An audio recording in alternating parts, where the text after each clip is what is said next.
Welcome, everybody, to another episode of MongoDB Podcast Live. My name is Michael Lin, and I'm a developer advocate at MongoDB. I'm so glad to have you joining us today.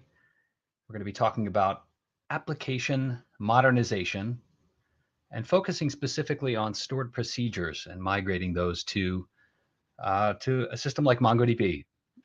So if you're working with relational technologies today, leveraging stored procedures, and you're wondering how to modernize your application, stay tuned. We're going to talk about that in detail. So this topic is really important for folks that have legacy applications. You've got applications up and running in production. We're going to demystify the process of how you can go about modernizing those applications today. And it's something that a lot of customers are focusing on to ensure the viability of their business going forward.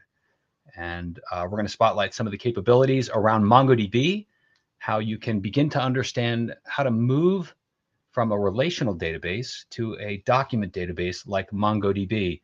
If you're joining the stream, welcome. If you're watching on YouTube, make sure you hit the subscribe button. We've got so many programs coming out with great content, just like today's content. Would love to see you subscribing on YouTube. That way you'll get notified. You get a little notification when we're about to go live. You'll get notifications of upcoming programs just like today's. We've got so many great programs coming out on MongoDB TV. So stay tuned for that. If you're joining us on LinkedIn, welcome. Wherever you're joining us from, let us know where you're from. Where are you joining us from? Where are you watching from today? I'm on the East Coast of the United States as usual, in a little town called Yardley, just north of Philadelphia, on the eastern part of the United States. Hello, Yassine from Turkey. It's great to see you. Thanks for joining the stream today. We've got folks from Brazil. Fantastic. Love to see where people are coming from. It's always great to see a wide distribution. I wonder who the furthest person from the broadcast point is. Who's the furthest from Philadelphia? We'll see if we can find out as we move forward. So as you're joining the stream, once again, today we've got a great show lined up. We're going to be talking about application modernization. And we've got some great resources for you to dive into. I'll be sharing links to a white paper that talks about migrating stored procedures. And I've got two special guests joining me today. These are experts when it comes to dealing with customer questions around application modernization. And I'm going to, without further ado, I'm going to bring our guests in. So today we've got Vasanth Kumar. Hi. Is in the solutions architecture team. Welcome. It's great to have you on the podcast. And we've got Vittal Pal. Hi, folks. It's great to see you. Welcome to the show, gents. Vasanth, why don't you introduce yourself to the audience? Let us know what you do, who you are, and what you do. Thanks, Mike, for the invitation. The great discussion topic. I'm based out of Texas, Dallas. I mean, the past 2 weeks the temperature was like more than 105, and today is somewhat better. It's apart, like I have around 20 years of experience in IT industry in building enterprise products across various sectors, especially banking, financial, and IoT. I've been with Mongo from past 3.5 years, especially working in a partner team, working with our independent software vendors, especially independent software vendors are those product companies which build their enterprise product, which get rolled out into multiple number of customers, right? I work with them to solutionize to build their business use cases, realize them into product around Mongo. I also work with the cloud provider to build database as a service on their platform, like not with the hyperscalers, for the medium or small cloud providers like DigitalOcean, Ionos, and others. Okay, fantastic. There's a lot of partners in that space for sure. Well, it's great to have you on the show. And let's welcome Vittal. Vittal, welcome to the show. I understand you're also in solutions architecture. Introduce yourself to the audience. Let us know who you are and what you do. Yeah, thanks, Michael. So first of all, I'm pretty much glad to be part of this live stream, Michael. So myself, Vittal Pai, I'm joining from Bengaluru, which is in southern part of India. So I'm a senior solution architect here at MongoDB. I work along with Vasanth in handling partner engagements for independent software vendors and cloud OEM partners here at Mongo. where I typically work with them in a longer engagement and help them to build a solutions using best practices of MongoDB. Prior joining to Mongo, I was at IBM and spent close to 10 years there. And where there also I worked on a couple of modernization projects to build omni-channel kind of experience to the users. So that's a quick intro about me. Again, I'm pretty much glad to be part of this show, Michael. Fantastic. Well, we're glad to have you for sure. It's a great question right out of the gate. Yes, this is recording is going to be available after the fact at the very same URL. It'll be available on the MongoDB YouTube channel as well as the MongoDB LinkedIn page. So yes, Chadi, you're welcome to review this after the fact if you can't make the full show. But I'm going to encourage folks to stick around because we've got lots of great content. We're going to be covering some really important subjects around application modernization. I'd like you to take a moment if you're joining the stream. Think about the questions you might have if you're thinking about migrating a legacy application leveraging relational technologies, moving to a platform like MongoDB. One of the key things is stored procedures. You may have a lot of business logic and stored procedures that you're not sure how to migrate or modernize. We're going to cover that topic in detail. So let's dive in. Let's get right into the topic of application modernization. And Vasanth, I'd like to ask you if you could maybe talk a little bit about application modernization in the context of modern database like MongoDB. Yeah, sure. I mean, as part of my day-to-day activities, I interact with right from developers to the CTOs of the companies, of our partners or customers. The pattern what I've observed is like they're pretty sure about when they're thinking about modernization. They are pretty clear about their pain points, especially either it might be an architectural constraints of not scaling or not onboarding the new features, or like even though if they do it, like the maintenance has, I mean, it's unmanageable, the cost wise, the data growing, they have not accommodated for that. And even the implementation impediments, it might be because onboarding new feature, they may put a lot of band-aid, the technical debt keep on going, right? All those issues, right? They're pretty clear. But the main challenge, what I've seen from the customers are like, okay, so once they decide on the target state of architecture, what is the journey? How do I move there? Right? Like, okay, what is the time and effort required, and how do I isolate? Whether do I move it everything at one shot?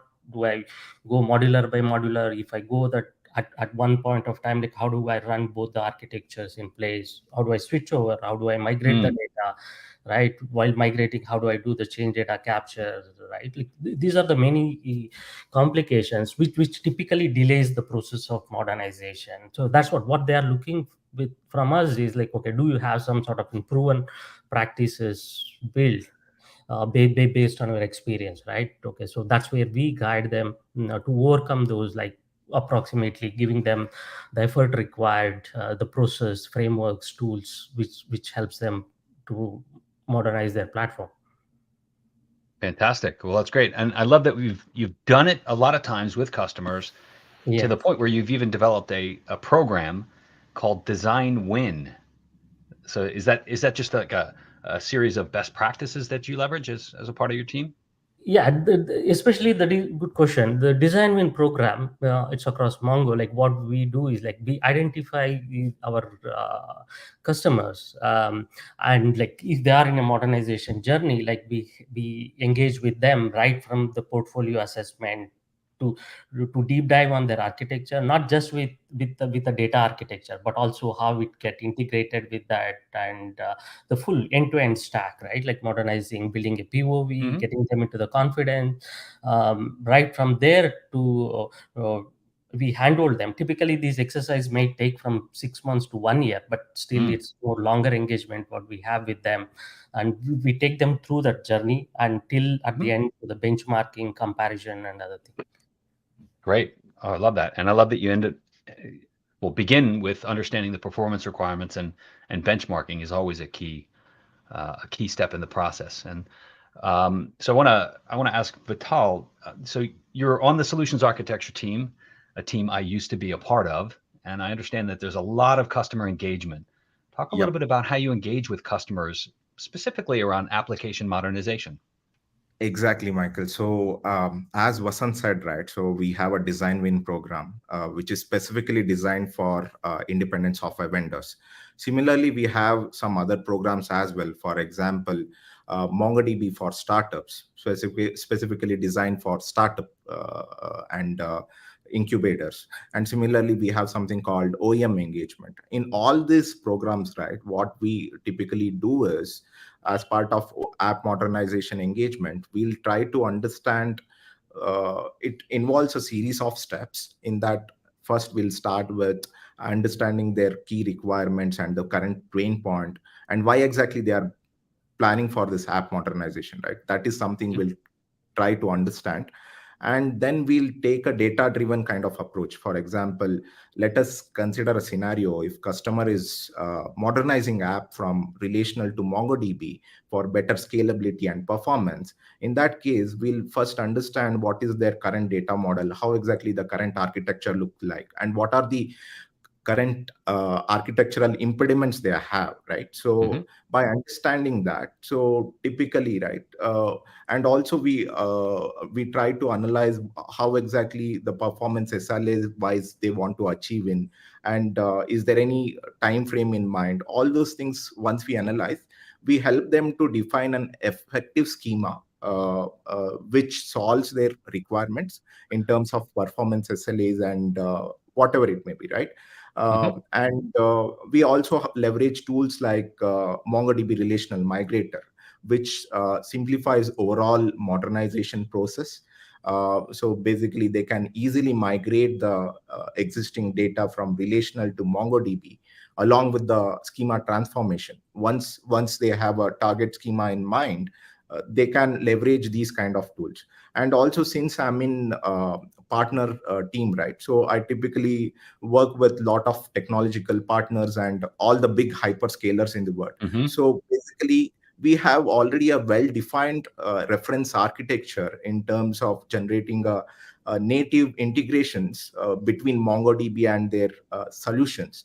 For example, if customer is moving to a particular hyperscaler as part of this app modernization journey, and in case if they are considering, for example, let us say Kinesis or Kafka, in that we have already a well-defined solution which is validated and tested.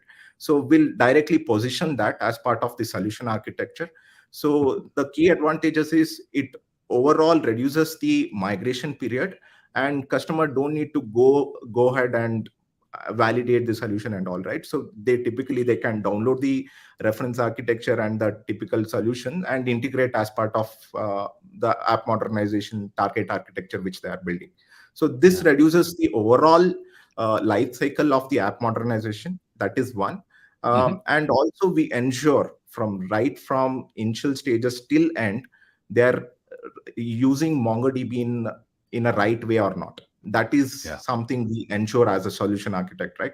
Are they using the right schema modeling, whether they are having a right indexing strategy in terms of MongoDB sizing, right? So the cluster sizing, are they using right sizing and SLAs and the backup strategy which they are using? And suppose if they are moving with zero downtime from relational to MongoDB, do they have a proper switchover strategy? These things probably will work with the customer and ensure that they are well defined in these cases. As we have experience in handling these kind of engagements, we'll position these kind of SLAs and solutions which helps the customer journey, overall experience smoother in terms of app modernization. Yeah, fantastic. I love the consultative approach. I know you're not in sales, but I'm wondering, is this a paid engagement, or is this something that you work right along with an account manager after a relationship has been established?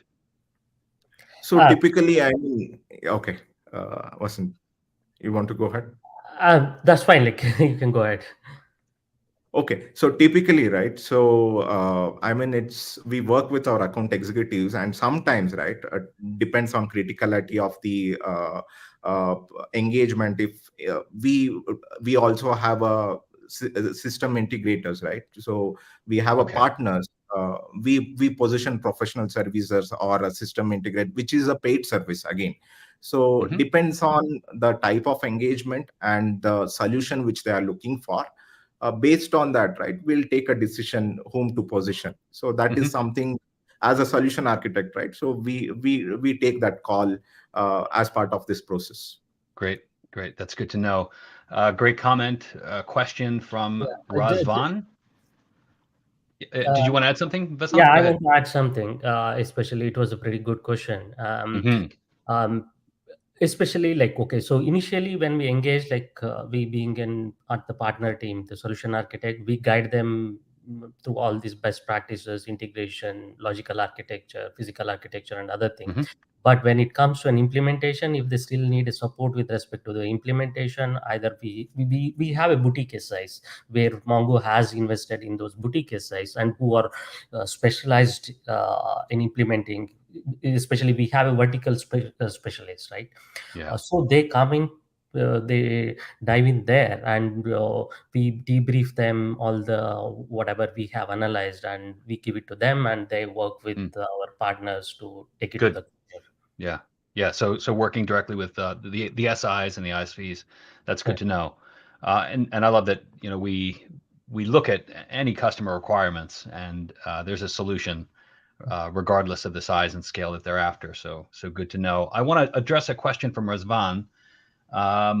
This is specifically around what we're going to cover today. So yes, we will be talking about a case study, some specifics. So stay tuned for that. And I also want to remind folks to stay tuned.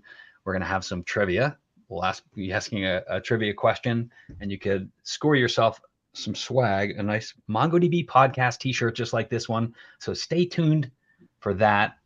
Let's get further into the content. Vasanth, let's talk about some of the tools that we leverage. And before I ask you that question, I want to address something that I've heard quite frequently from customers that are currently leveraging relational technologies. There's this concept that MongoDB doesn't have a schema. It's schema-less. Talk a little bit about that, and then let's talk about tools for schema remodeling with MongoDB. Okay. Yeah. Let me touch on that. Okay, so MongoDB is a document data model. Okay, when we tell about it's a schema-less, it's more sort of in sparse DB. It's flexible in nature. The payload as it comes, it accommodates that. It's open for extension. It's open for modification.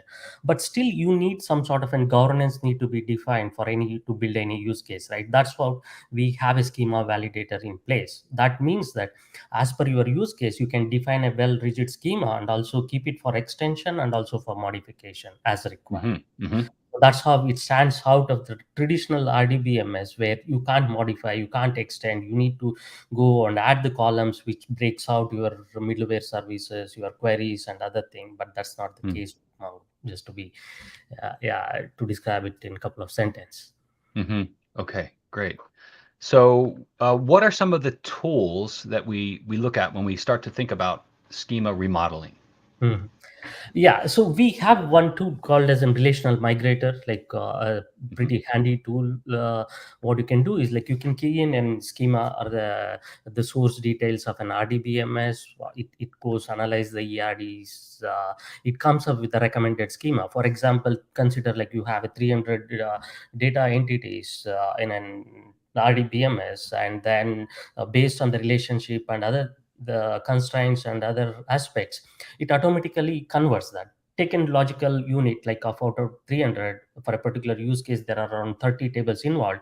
It transforms that into a single document with an associated objects in it based on the indexes what it has been defined based on the access pattern. It identifies that, and then it creates this. It recommends the schema, the target schema for that, right? Okay, so once it recommends that, then probably you can validate by moving the data there, and you can sample it out, you can test it out, and then after that, you can just run a job to fully migrate the data.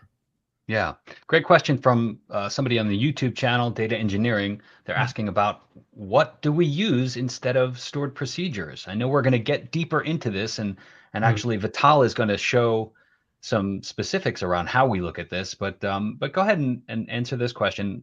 I guess I'll throw it to you, Vasanth, while you're talking. Yeah. Okay, it's a great question. We don't have a coined word called as stored procedure in Mhm. Mongo, but we have a many efficient ways to implement that in Mongo. So, what is stored procedure? It's bunch of like SQL CRUD operations, SQL complex queries, which is embedded and put on the server side, which runs on top of the database server to reduce the network ops and pre-compiled and lot of to run faster, secure, efficiency, and other thing right on the server side. Okay, so it comes, so it has its advantages. It's been there for like so 50 many years, years. maybe? Yeah. Yeah, but it also comes with the brittleness, like something you change in the stored procedure interface is going to break your consumers, right? Mhm. It's rigid, and also it runs on top of the server, and if the load on the stored procedure, the invocation of stored procedure is huge, you need to take care, and it might be resource consuming, more resource consuming, and right, like, and probably if you change the version of stored procedure, how you tie up with the middleware services, how do you map it? Either you use Liquibase or something else to do this Mhm. mapping, right? So those are the pros and cons with the stored procedure. But in once we talk about Mongo, like how do we do that? Okay, the first thing what I want to tell is like typically what we have experienced when we are migrating a stored procedure, when there is a bunch of updates or an operation, right? Uh, Typically when we model it, that is taken care, like all those 5 6 db operations were merged as one single query in Mongo because of the document model based on the access pattern. All those 20 tables is merged into like one rich document in a denormalized format. Vittal will show that example. um, and that's how like you most of the stored procedures will go itself, like it comes as a single query. And for the use case, you can't put everything in one document. Still there it will go across multiple documents, and there might Mhm. be if else logic, conditional based access, and other things. For that, like, we have many ways to do it. One is using an aggregation framework. We have a rich aggregation framework which works in stages on the server side. You give the instruction from the client side, it does multiple stages on the server side by pulling the data into memory and doing multiple operations, which is one of an efficient way. The other one is like we have a functions where you can define the functions, and then embed the logic, like, okay, you can add a transaction boundary and then put multiple operations to in it, and then once the function is ready, you can trigger the function based on the state change of any entity, or you can invoke it, expose that as a GraphQL API or a REST endpoint, which is again co-located on the Atlas platform, so that like just with the REST handler or invoke a GraphQL API to trigger that functions and execute the behavior. So typically on the broader aspect, like one is you can use a rich aggregation framework. The second one is use functions and invocation of the function. It might be via schedule, or it might be via a trigger, or it might be via an REST endpoint. Yeah. Awesome. Okay, so great. So we've set the stage. We've talked about what stored procedures are, what the corollary to those are in the MongoDB platform. We're looking at the aggregation pipeline. We're looking at application services in MongoDB and leveraging functions and triggers, possibly. Those are the two common approaches. That might be a good trivia question, so you might want to remember that as we go forward. I want to dive a little bit deeper into considerations, and then we're going to get to a demo. So hang tight, folks. There was a question about whether or not we're going to see a demo. We're going to get there. I promise. We'll try and get quickly to some code so we can show you some things. But I want to ask Vittal, talk a little bit about how you know the right approach going from a stored procedure to one of those two approaches, whether it be aggregation pipeline or functions in the Atlas service platform. How do you know what the right approach is? Yeah, Michael. So basically, you have asked very important question. So basically, so far we got to know that stored procedure can be replaced with the help of aggregation framework or Atlas functions in MongoDB. But having a knowledge of when to use which, whether it is aggregation framework or Atlas function, for which use cases you have to use what kind of thing, that is very much important. For that, probably what I'll do is I'll give some scenarios which helps user to understand when to use what. For example, let me consider one scenarios where you have a millions of product details Mhm. in a supply chain management use case, and you have a store procedure to retrieve top 5 product details for a particular region. Mhm. Okay, so in this case, right, basically what exactly it is happening, it's a long running query, and the data is being filtered, and it's more sort of an analytical query is running, and you're getting final subset of data in the end in the terms of top Very 5 common. products. Mhm. Yeah. So in this case, right, so aggregation framework would be the ideal choice than considering Atlas functions. So typically, if you have a use case where if you are using, if you are transforming your data, and if you have a long running queries, and if you have a complex queries in all these use cases, right, using a aggregation framework would be ideal choice. And so basically what you do, you will come up with an aggregation pipeline, and just add it as part of your application and invoke it. And from client side, right, you are just sending instructions to the server, and all the compute and the filtering and aggregating of the data is happening in the server side, and finally the subset of data is coming to your client. So typically all the heavy lifting is happening in the server side itself. You are just sending an instruction in terms of aggregation pipeline to the server. Mhm. So typically for these kind of use cases, right, so what we recommend is to directly go ahead and use aggregation framework. Mhm. So do you want to touch base on other scenarios, especially when to use Atlas functions? Yeah, sure. Like, okay, think about like, okay, as Vittal mentioned, when it is a lot of aggregating the data more on select, like, right, probably aggregation framework is well suited there. And taken another scenario, like where there is a transactional workload, like where you have like a multiple CRUD operation involved, and it need to be adhered to a transaction boundary and all, right? Update inserts and other thing. When it is happening, then probably the functions is best, like, okay, where you can start the transaction, you can embed multiple CRUD operations across. We support multi-document transactions with all level of isolations supported. You can define that as part of a functions, and then how do you invoke that is entirely depend upon the behavior. Like if it is a high throughput system, probably the trigger might not be a best suit. Probably you need to invoke it via an endpoint, right? Mhm. And Mhm. if it is like an often batch wise execution of stored procedure, if that was the case, then probably you schedule this function to run on a particular time, or like even you can integrate with our monitoring system and make sure Mhm. that the resource level are low, then you trigger these functions. Okay. Yeah. A And great question here from Razvan again, and I think he's hitting on a key question, like how proximate is the logic to the database itself? And he's asking, would it be correct to assume that in the case of stored procedures and introducing intelligence, would go through the aggregation pipeline or needs development of Atlas functions?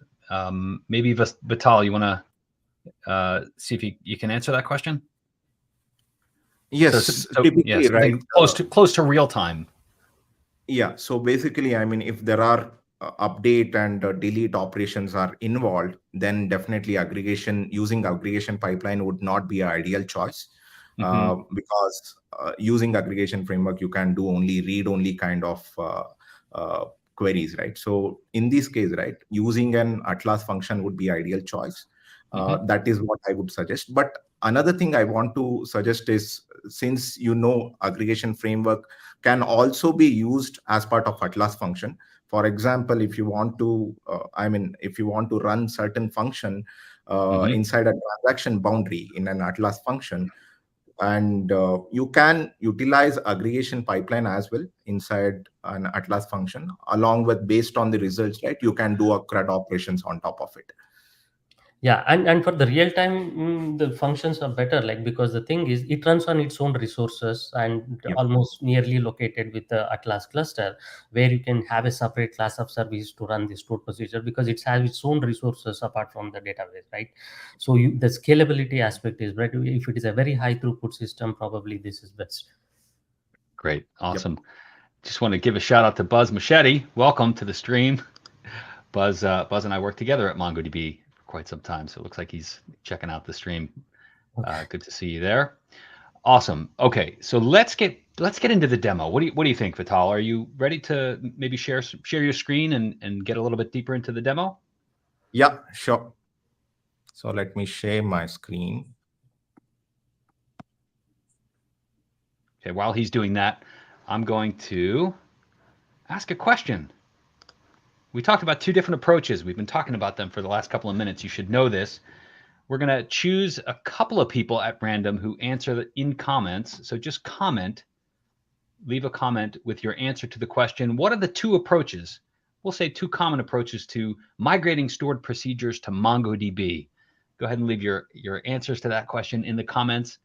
And I'm going to ask Addison to maybe pick two people at random, put those on the side, and we'll reach out and contact you, and you'll get a code where you can receive a nifty MongoDB podcast t-shirt while we're on the podcast real briefly.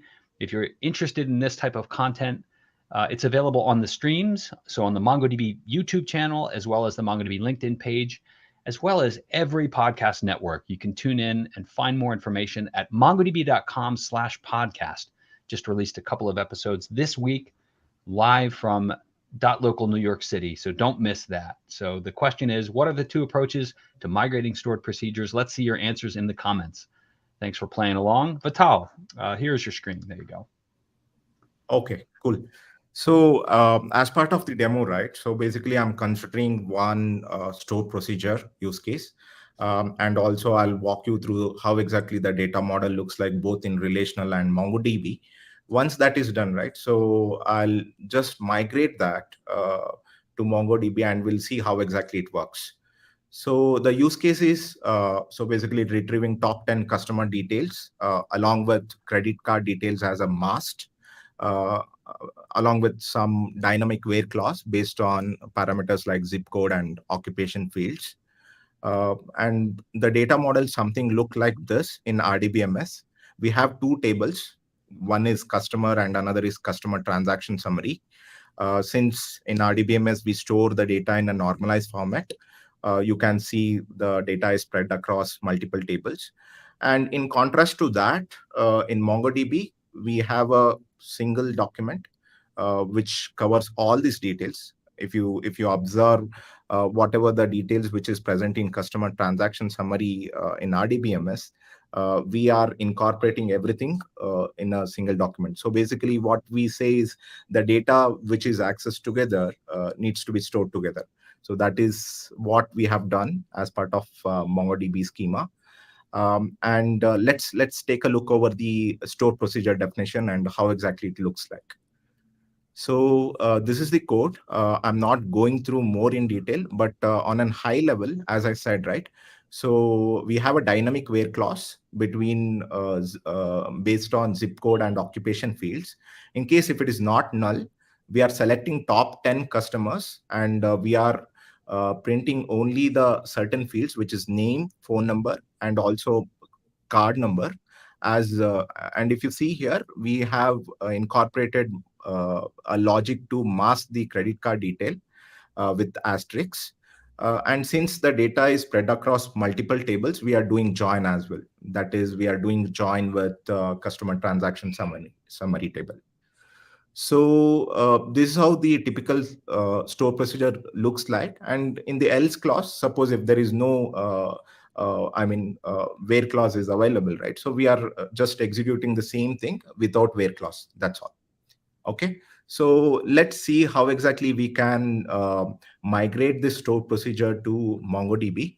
So for that, I'll go to the MongoDB Compass, which is typically a GUI tool which is used to interact with MongoDB instance.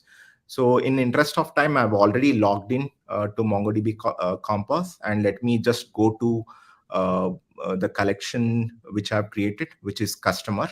And if you see here, the data is already present where it is in a denormalized format. And let me build one aggregation pipeline which solves this use case. So I use the feature called aggregation pipeline builder, using which I can efficiently build aggregation pipeline. So let's get started. So if you see here, we have different stages available, and based on use case, you can pick any one of them. So I'll start with project. So I'll start with match. So that would be the ideal choice. So as we know, right? I mean, we have to filter the data. I'm choosing where clause as well here. So I'll filter the data based on zip code, and I'll pass some zip code along with uh, occupation as well. So I'll pass the occupation as well. And you can see the preview of results here. So basically, uh, I'm just filtering the results from the parent collection, and you can see the preview of the filter results here. Okay, so I'm done with adding my where clause. Now what I'll do is basically I'll just sort this based on balance. So I'll use balance field, and I want in descending order. So basically the highest balance will come first. So if you see here now the preview results, you can see the collection. I mean the documents are sorted based on a balance field. Okay, so next is I don't want all the fields to be present. If you observe when I was explaining the store procedure, they are selecting only three fields, which is name and phone number and the card number as masked. So what I do is I use project stage in this, and I'll just add the fields which I'm looking for as part of this. So it is name and phone number and also card number. So if you see now the card number coming as it is, we have to mask this, right? So in interest of time, I've already come up with uh, uh, aggregation pipeline for this. I'll just copy paste this. Okay, cool. If you can see now, earlier the results were looking like this. After this stage, right? So basically, I'm printing only the selected fields, and also the card number is coming as masked. It is not coming full. So it is totally masked now. Only last four digits are coming. Okay. And the final stage which I'm going to add is this one. So basically, I want only the top 10 results. So I'll use limit stage, and I'll say just I want only 10 entries to be present. So it is showing only top 10 entries. So yeah, so basically I successfully migrated the store procedure to aggregation pipeline, and you can see the final result is something looking like this. Okay, so some of the advantages which I need to highlight as part of this aggregation pipeline builder.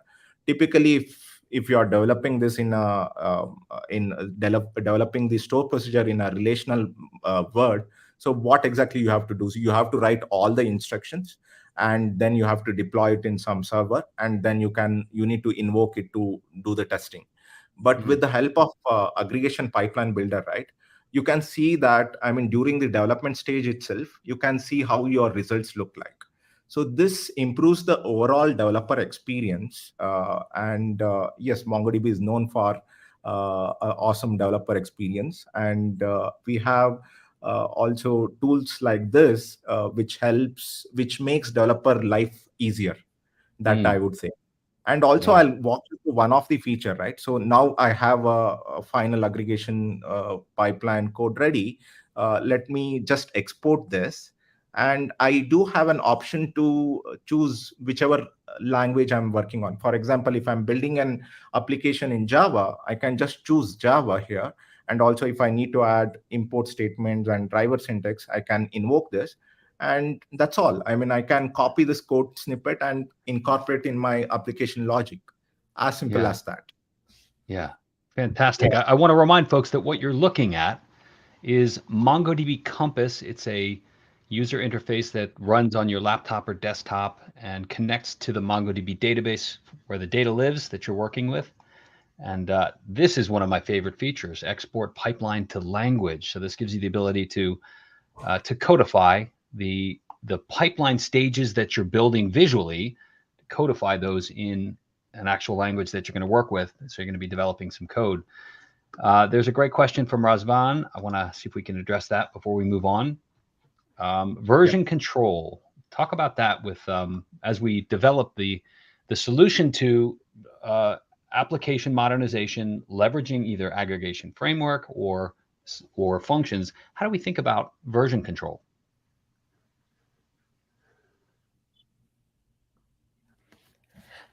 One is like you can, when you define the functions, you can have multiple versions of functions that get deployed, and either with the unique namespace you can put it, and then invoke them accordingly. That's one way that you can achieve it with functions. And we are also like for an MQLs and other things, we're also working with the Liquibase and other thing to build the compatibility of that. Probably that will be soon available.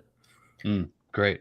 And as far as version control in MongoDB, there's a concept that I cover in my data modeling course and webinar around incorporating versions in your schemas. So including an additional field which tags the schema version. So that might be something that folks want to think about as well.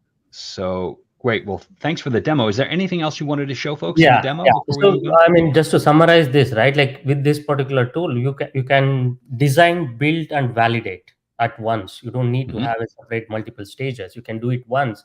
And as Vittal was showing, right, you can generate the code and then just copy the code. And then we have just built a sample microservice. Vittal, you want to show that, and where you can just copy and put it there. Consider this as a microservice, which was originally designed for Oracle. And now you have built the aggregation pipeline. Earlier the DAOs were invoking a stored procedure. Now you want to connect to Mongo. In that particular case, create a Mongo module and add that polymorphic implementation with the service layer with auto wiring based on the build or some other parameter, right? With the dynamic value, so it binds the direct the appropriate data source. For example, when you are building, you put like a Mongo, then the Mongo related artifacts are wired to your service layer, and then it executes that. So it's as simple as that. With respect to this, like probably you don't need to change multiple layers, right? Like there is not much impact on the multiple layers. Either your service layer test cases, your UI test case, integration test case works as is. Fantastic. So what about performance? Do we have time to touch on some performance aspects of the process of modernizing your applications? Yeah, sure. Like at the end, I mean, we do the performance like even while doing the design with the POV as well. Like we won't wait till the end. And based on what we have done, like okay, recently we migrated around 42 stored procedure for one of our enterprise banking product ISV. And where we have seen and it has outperformed compared to the RDBMS, especially because it reduces the number of queries which the stored procs has. Like if it was having like a 20 DB operation, it was reduced to 3-4. And also since it runs on its own separate resources and class of services, right? Like especially in a high throughput, when you do the benchmarking with a high throughput, right? Like, and it has literally outperformed with the RDBMS. Fantastic. So there was a question earlier. I just want to make sure we backtrack a moment. So Vittal, you showed a great demo, and you started with a stored procedure in Oracle, and there was a question around, let's show that. To set the context, is this Oracle PL SQL? Yep.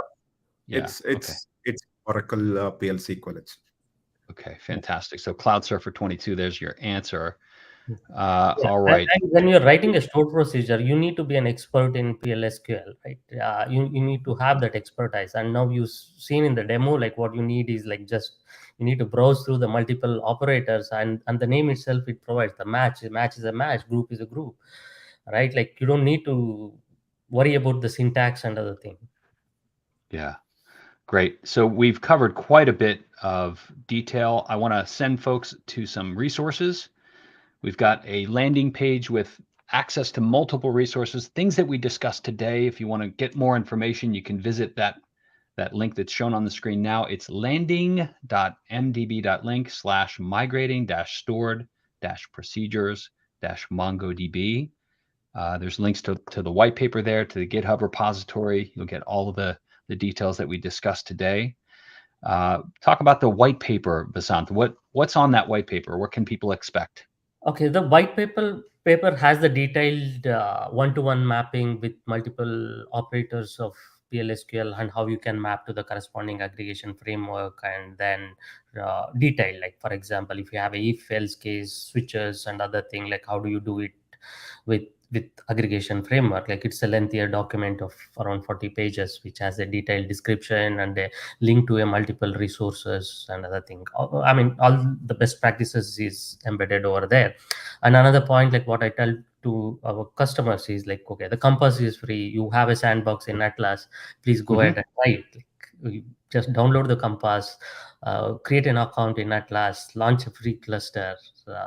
We have a sample data as well. You just right click and create a sample data. It automatically creates you a sample data. Come back to Compass, build it, test it, experience yourself. Fantastic. Terrific. Well, we covered a lot of detail. Vittal and Vasanth, thank you so much for joining me today. Just to recap what we talked about today, we're really talking about the subject of application modernization. And if you're dealing with a legacy application and you want to update the stack of technology that you're leveraging, MongoDB is a great platform to do that. You may be wrestling with the problem of dealing with legacy code in relational databases via stored procedures. We talked about two primary ways that you can address that. You can convert those or migrate those stored procedures to aggregation pipelines, leveraging the aggregation framework, or you can leverage Atlas services, creating endpoints that leverage JavaScript functions that use the MongoDB query language to implement that very same logic. Vasanth, Vittal, anything else to add before we wrap up the call today? Yeah, we have a contact. They can reach partners. We do have a link in the white paper. I mean, just happy to help you. You can also post in our developer community, which is a great tool for everyone for all the requests or your queries can be posted there.